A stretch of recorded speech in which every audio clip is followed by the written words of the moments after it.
বগুড়া জেলার পূর্বে অবস্থিত যমুনা নদীর তীরে গড়ে ওঠা সোনাতলা। আজকে থাকছে সোনাতলা নিয়ে একটি প্রামাণ্য ভিডিও চিত্র। ইতিহাস ঐতিহ্যের শহর বগুড়া সোনাতলা। এই উপজেলায় ঐতিহাসিক অনেক নিদর্শন বিদ্যমান। উপজেলা শহর থেকে সাগাটার রাস্তা ধরে সামান্য এগুলেই চোখে পড়বে ঘোড়াপীরের মাজার। ঘোড়াপীর সম্বন্ধে তেমন কোনো কিছু না পাওয়া গেলেও লোকমুখে শোনা যায় পীরের নাম ছিল শাহ ফতে আলী। ঘোড়ায় চড়ে বিভিন্ন দেশ ভ্রমণ করতেন এবং ধর্মপ্রাণ ও আলেম ছিলেন, তাই মাজারের নাম দেওয়া হয়েছে ঘোড়াপীর মাজার। আবার অনেকে বলেন শাহ ফতে আলীর পীরের ঘোড়া মারা গেলে সেই ঘোড়াকে এখানে কবর দেওয়া হয়, সে কারণেই নাম হয়েছে ঘোড়াপীর।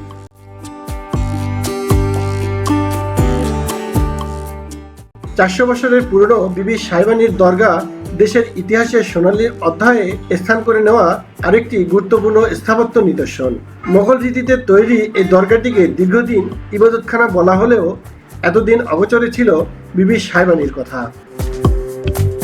বিশেষ ক্ষমতাবান মহিলার কারণে মূলত এই দরগাটি তৈরি করা হয়। সাবেক চেয়ারম্যান শাহ আমানুল্লাহ টেপার পূর্বপুরুষ আনারাকন্দ সোনাতলায় নওদাবাগায় বসতি স্থাপন করেন। আনারাকন্দের পুত্রবধূ বিবি সাহেবানী ছিলেন অত্যন্ত ধর্মপ্রাণ মহিলা।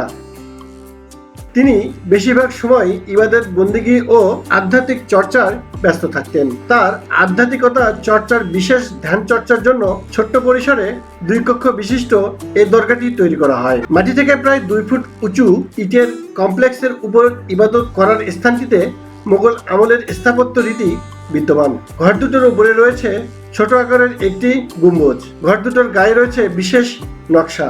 দরগাটি তৈরি করার সময় এর পাশে তৈরি করা হয় একটি মসজিদ, যা বর্তমানে আধুনিকতার ছোঁয়া পেয়েছে। আনারাকন্দের পুত্রবধূ বিবি সাহেবানীর নামে 1600 খ্রিস্টাব্দের 2য় দশকে মোগল রীতিতে দরগাটি প্রতিষ্ঠিত হয়। এটি প্রতিষ্ঠা করেন বিবি সাহেবানীর স্বামী দেওয়ানাকন্দ। আনারাকন্দ ও তার পুত্রবধূ দেওয়ানাকন্দ ছিলেন আধ্যাত্মিক কামেল ও অলৌকিক ক্ষমতার অধিকারী, সে কারণে আধ্যাত্মিকতার চর্চার জন্যই দরগাটি প্রতিষ্ঠিত হয়েছিল।